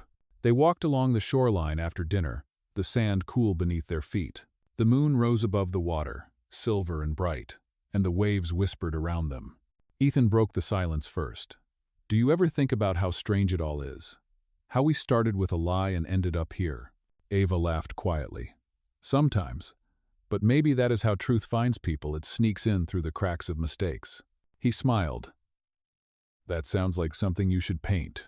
"Maybe I will," she said. "A mural about second chances." They reached a small pier that stretched out into the dark water. Ava leaned against the railing, gazing at the reflection of the moon. Ethan stood beside her, hands in his pockets. The night was calm, but the air between them carried an unspoken weight. Finally he said, "You know, I never asked what brought you to that charity event months ago, the one where we met." Ava looked at him, a faint smile curving her lips. "Desperation, mostly. I was behind on rent. My friend worked catering that night and got me the acting gig. I thought it was going to be just another small job. I never imagined it would change everything." "It changed me too," Ethan admitted. "That night forced me to look at myself, to realize how empty all my victories were." She tilted her head. "And now?" "Now," he said softly, "I finally feel like I am living instead of performing." The wind picked up slightly, brushing a strand of hair across her face. Ethan reached out instinctively to tuck it behind her ear, his hand lingering for a moment.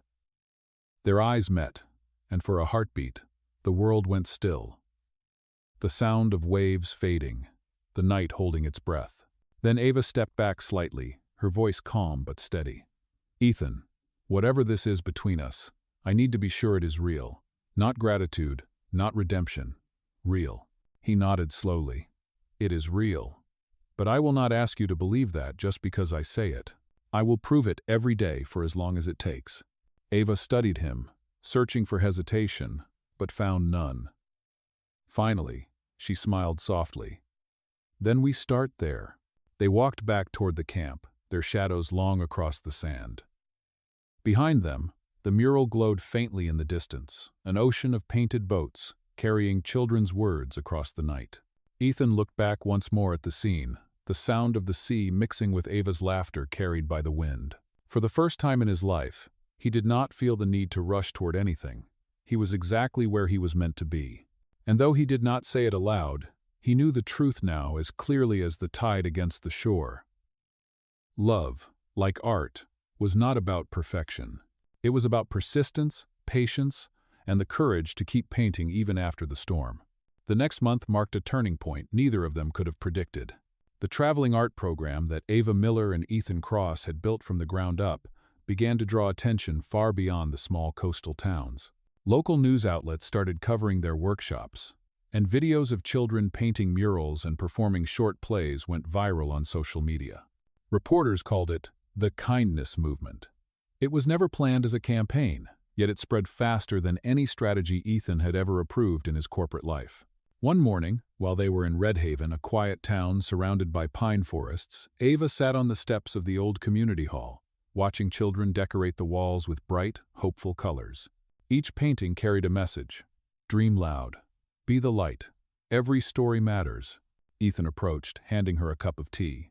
You realize they are quoting you now, right? Ava laughed softly. I did not mean for that to happen. Neither did I, he said, sitting beside her. But look at them. They are starting to believe in something bigger than circumstance. That is the power of what you built. She turned to him with a gentle smile. What we built, Ethan. He shrugged, though a faint smile tugged at his lips. You always share the credit. You know, that used to confuse me. Why? In my world, he said, credit was currency. Whoever had it held the power. But here, it is different. Here, the more you share it, the stronger it gets. Ava sipped her tea, thoughtful. That is the point, isn't it? Real power is the kind that multiplies when you give it away. He looked at her then, his expression soft but intense. You have changed how I see everything. Before she could reply, Harper Grant arrived, her heels clicking across the pavement. The familiar sight of her precise posture and composed tone immediately shifted the air. Ethan, we need to talk, she said. He stood, a flicker of worry crossing his face. What happened? The board approved the partnership with the Cross Foundation, Harper said. And they want to make an announcement. The problem is, they also want you there. In person. Ava looked up from the steps. You mean back in the city? Harper nodded. Yes. They are launching a nationwide initiative based on this project. It will bring funding, media coverage, and sponsorships from major investors. But they want their former CEO to stand on that stage and represent it. Oh, Ethan frowned. That is not the deal I agreed to. This was supposed to be about the children, not my reputation. I know, Harper said, her tone careful. But if you refuse, the partnership could collapse. The investors are sentimental about your name. Without you, the program may lose its funding before it even expands. The words hung heavy in the air. Ava set her cup down slowly. How long would you have to go back? Ethan hesitated. A few weeks, maybe a month, just until the launch. She nodded quietly, hiding the small sting of disappointment that crept into her chest. Then, you should go. He looked at her, surprised. You think I should? You started this, she said softly. If your name helps it grow, then let it. I can manage things here. He studied her face, searching for resentment, but found only calm conviction. I will come back, he said. I know, she replied. Just do not forget why you are doing it. That evening, after Harper left, Ethan walked along the pier by himself. The water shimmered under the moonlight, the air cool and still. He remembered the first time he had stood in front of a crowd, confident and untouchable. Back then, Power had been a shield. Now, it felt like a responsibility. When he returned to the art center, Ava was still awake, sitting at a table surrounded by sketches and schedules. "You should rest," he said gently. "So should you," she answered, smiling faintly. He leaned against the doorway. "If I go back, I want you there for the launch." She shook her head. "This is your moment, not mine." "No," he said. "It is ours." Ava hesitated, then nodded slowly. "All right, but promise me one thing." "Anything. Promise me you will not let them turn you back into the man you used to be." He smiled softly. "That man is gone." A week later, they traveled back to the city together. The skyline loomed like a memory tall, glassy, and full of ghosts. For Ava, it was strange to return to the place where everything had begun. For Ethan, it felt like facing an old version of himself he had outgrown. The day of the launch arrived under gray skies. The conference hall was filled with reporters, executives, and cameras. Banners displayed the new partnership, Cross Foundation and Cross Industries building futures through art. Ava watched from backstage as Ethan stepped up to the podium. His presence was calm, grounded. When he spoke, his voice carried not the polished rhythm of a businessman, but the sincerity of a man who had learned humility. "This project started with a mistake," he said. "A mistake that taught me what truth really looks like. It taught me that leadership is not about control, it is about service. And it showed me that the smallest act of kindness can rewrite an entire story." "Who?" The audience listened in stillness. Cameras flashed, but he did not flinch. He spoke of the children, of Ava, of the volunteers who made the work real. When he finished, the applause was long and genuine. After the conference, Harper approached him backstage. "You did it," she said. Ethan smiled faintly. "No, we did it." Outside, as the sky cleared, Ava stood waiting near the exit. The air smelled faintly of rain and possibility. When he reached her, she smiled. "You handled that well." He laughed softly. "I kept thinking about your words. Do not forget why you are doing it." "And did you?" "No," he said. "If anything, I remembered even more." They walked through the city streets together, past glass towers and busy intersections. The noise no longer intimidated him. It felt smaller somehow, less powerful. "Do you miss it?" Ava asked. "The boardroom?" He smiled. "Not even a little." "So what now?" He looked at her, his voice steady. "Now we go home. We have work to do." Ava nodded, her eyes warm.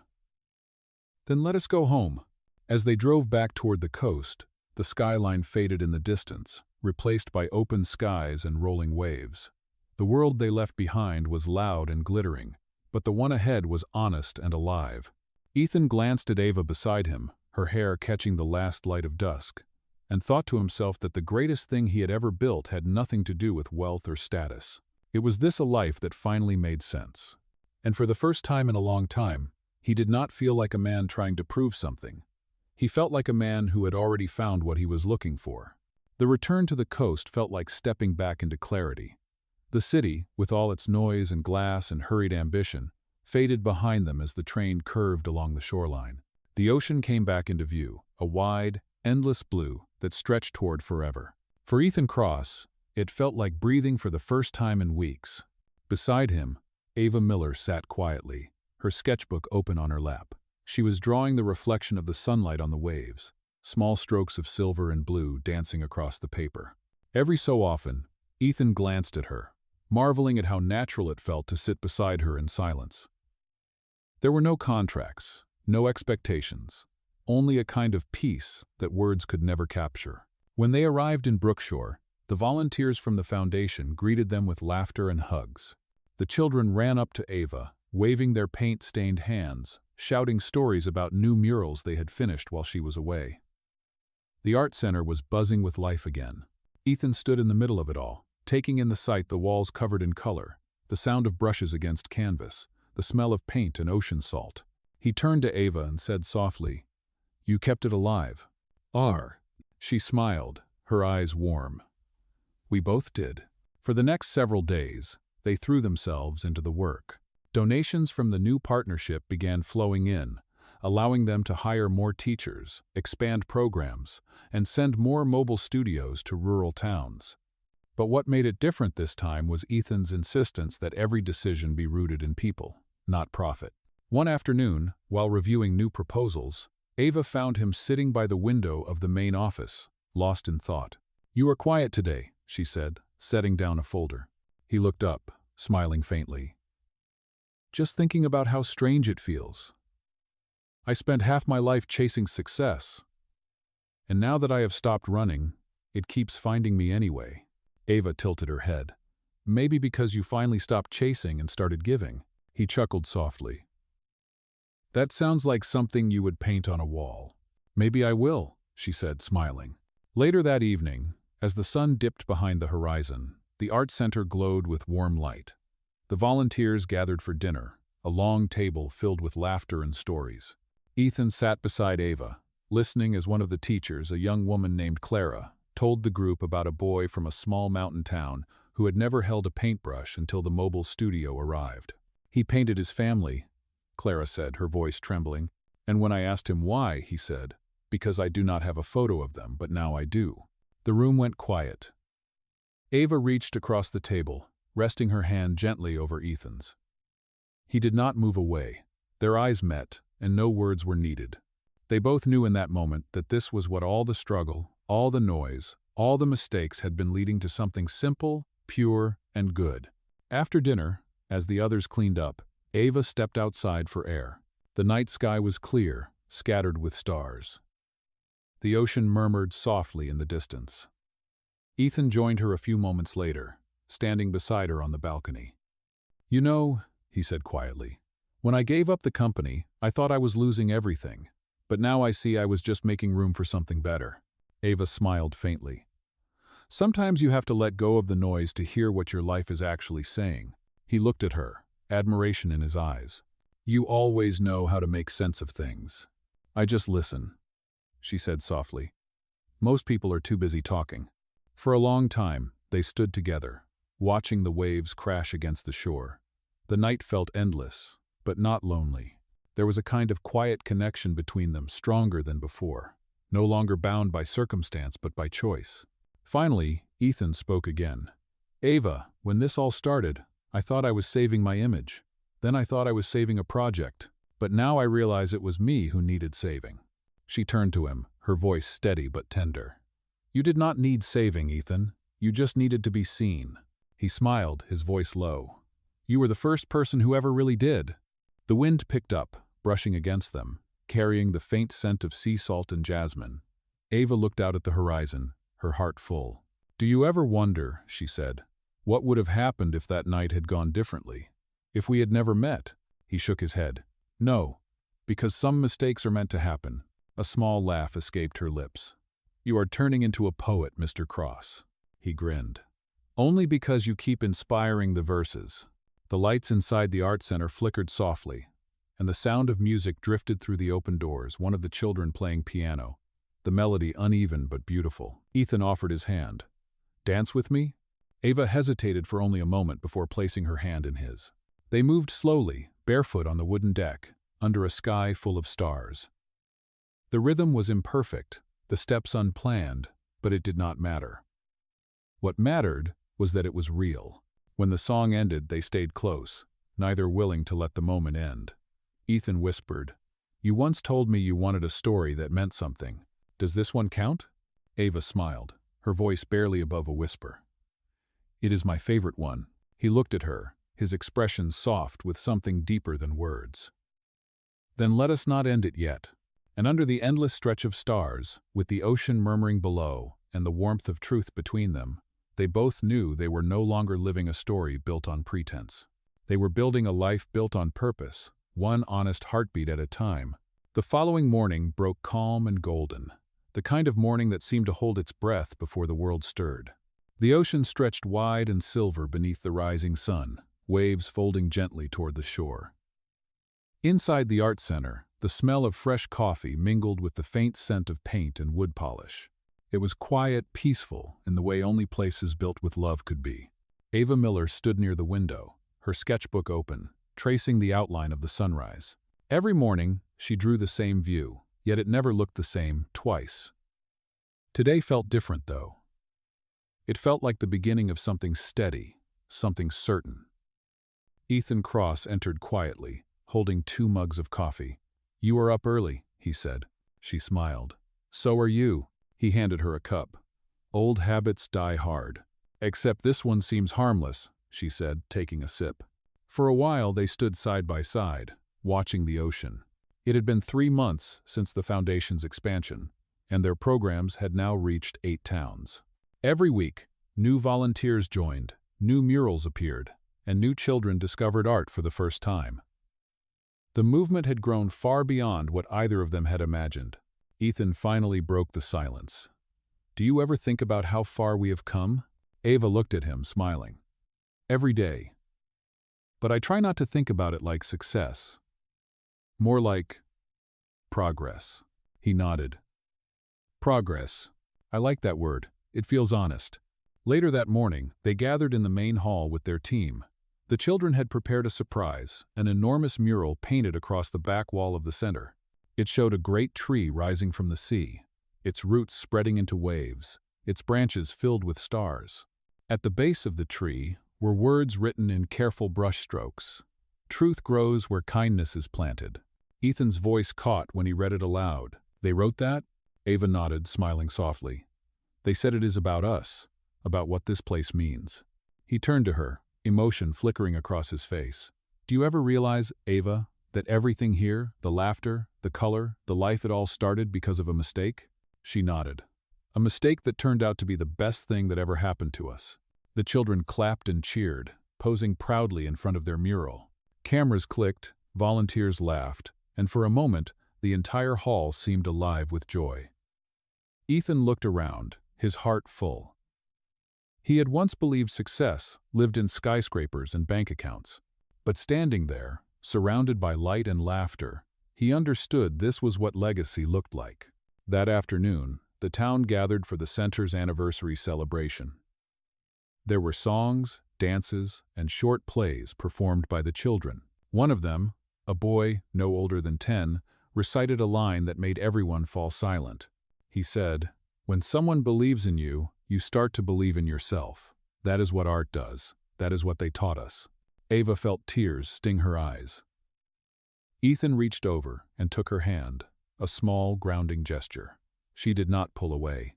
When the event ended and the guests began to leave, the 2 of them stayed behind, cleaning up stray ribbons and folded chairs. The sun had dipped low again, bathing the hall in soft amber light. Ethan paused, leaning against the doorway. "You know," he said, "when I walked into that engagement party months ago, I thought I was just buying an illusion to protect my pride. I never thought I was walking toward the truth." Ava looked up from stacking chairs. "Life has a funny way of correcting our mistakes." He smiled. "You mean rewriting them?" "Exactly," she said. He stepped closer, his tone keener now. "Ava, I have been thinking about the next step. The foundation is stable, the programs are expanding, but I do not want to build anything new unless it includes you." She froze slightly, her heart skipping. "Ethan?" He took her hand gently. "I am not asking for promises or definitions. I am just saying that everything good I have built since meeting you has had your fingerprints on it, and I do not want to keep building without them." Her eyes softened. "You really do not know how to keep things small, do you?" He laughed quietly. "No, but I finally know how to keep them real." The last light of day spilled across the floor, catching in her hair. Ava looked at him, the corners of her mouth lifting. "Then let us keep it real, Ethan. Whatever this is, however it grows, let it stay honest." He nodded. "Deal." Outside, the waves rolled steady, reflecting the twilight sky. The children's mural glowed faintly under the soft lights of the hall. The trees painted branches reaching upward, as if blessing the world around it. Ava turned off the final switch, plunging the room into the gentle glow of evening. "Ready to go?" she asked. Ethan smiled. "Always." They stepped outside together, the night wrapping around them like a promise. The town was quiet, the stars bright above the sea. As they walked down the path toward the beach, their footsteps moved in rhythm, steady, grounded, unhurried. Ava glanced sideways at him. "Do you ever miss the old life?" Ethan shook his head. "No. I think this was the life I was meant to find all along. I just took the long way here." She smiled. You found it eventually. That is what matters. He nodded, his gaze warm. We found it. They reached the edge of the water, where the waves touched their shoes, cool and soft. The horizon stretched endlessly, the stars above them shimmering like pieces of something infinite. Ethan looked at her and said quietly, "You know, for the first time in my life, I do not feel like I am pretending." Ava smiled, her voice calm and certain. "That is because you are not." The ocean whispered around them, the world at peace. No audience, no scripts, no more performances. Just two people who had finally learned that love, like art, was never about perfection. It was about truth, kindness, and the courage to begin again. And in that moment, under the stars and the sound of the tide, Ethan Cross and Ava Miller finally understood that their story, their real story, had only just begun.